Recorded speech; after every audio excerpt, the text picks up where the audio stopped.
30 жылдық, 20 жылдық, 10 жылдық, 5 жылдық деген жолугушуулардын аяғы, жыйынтыгы Айзиректин өлүмү менен токтоп атат, анын 5 баласы жетим калуу менен токтоп атат туугандар. 5 баланын атасы түрмөгө кетүү менен токтоп атат. Ассаламу алейкум, урматтуу көрөрмандар, урматтуу замандаштар жана мусулман агайын бир туугандарым. Бүгүн интернет талаасында биз көргөн бул бир эле видео. Бүгүн жакшы ишиң да, жаман ишиң дагы интернет талаасында көмүскөдө калбайт. Элге баары көрүнүп турат туугандар. Биз көрбөгөн канчалаган видеолор, канчалаган окуялар тонналап жатса керек үй бүлө маселеси боюнча. Бирок мынага кечеги 20 жылдыкка барып, күйөөнүн колунан каза тапкан Айзирек карындашыбыздын окуясы бүтүндөй Кыргызстан элинин, мусулман элинин кабыргасын кайыштырып турат туугандар. Ушул 30 жылдык, 20 жылдык, 10 жылдык, 5 жылдык деген жолугушуулардын ысырапкерчиликтин кесепети, кысканычтын кесепети эмне болду? Аягы бир үй бүлөнүн 5 баланын апасынын өлүмү менен токтоп атат. Бардык кысканыч дагы өзүнүн ордунда болуш керек, ысырапкерчилик да өзүнүн орду менен, чеги менен болуш керек. Анткени Куранда Аллах Таала ушундай деп атат туугандар.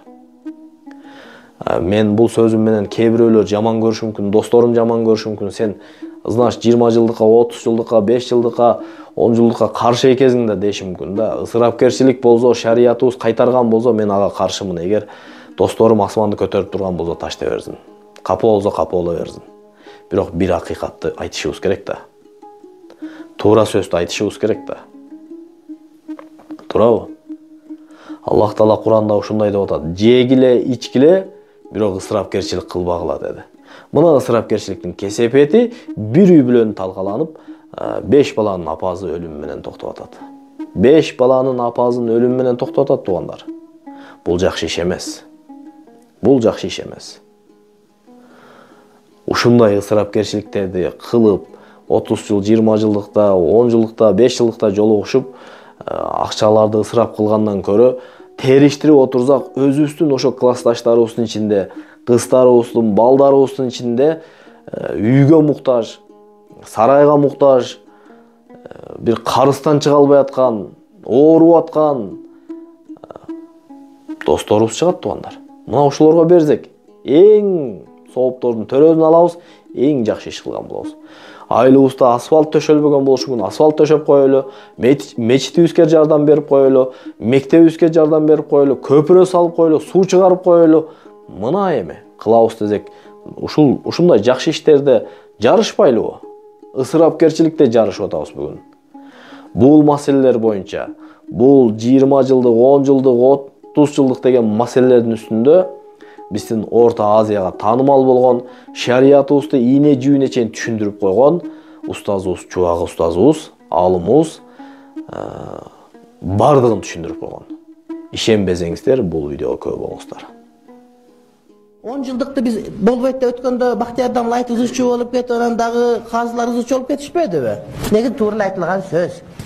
Аякка барганда жанагы немелер эски оорлар козголуп кетет да, жанагы жаз болгондой, жазда оорлар козгойт го, жанагы кээ бирлер жин доорусу козгоп кеткен аякка барганда мектептеги сүйүлөр козгоп кетет дагы, жетпей калган башкалар болуп, көп нерселер мындай бир дальний ближний болуп кетет. Аякта жакшы эмес. Ошол себеп. Эгер аялдар өзүнчө отуруп, эркектер өзүнчө отуруп, анан ызычуу бузукулук болбой турган болсо бир жөн. Бул биринчи, экинчи тарабы, ошол 10 жылдык, 20 жылдыкка барган урматтуу бир тууганым, мындай бардыгы эле турмуштун жолун тапкан эмес да, кыйналып калгандар бар да. Намыс үчүн кредит алып баргандар бар экен да. Карыз алып баргандар бар. Мен көбүн билдим, ошол күнгө машина алып барат атайын. Өмүр бою машина ошол күнгө машина алып барат, анан кайра кредит төлөп кыйналып жүрө берген. Коштан сөйгөсүн сурайт, мон туфлиин сурайт, айрыкча кыйналып калган кыздар билен кайнесинин мончогун сурайт, анан жоготуп берген болсо арак ичип жатып калат да жоголуп кетет. Анан бат төлөп берет. Жаман абдан эле. Эгерде жөн эле мектепке барып, ойтуп, эжекелерге ыраазылык айтып, китептен бөлөк берип, анан бата кылып кайра тарап кетсе, анда айтпайт элек. Анткени бул деле факт болгон нерсе, бүткөн акчындыгында эле да.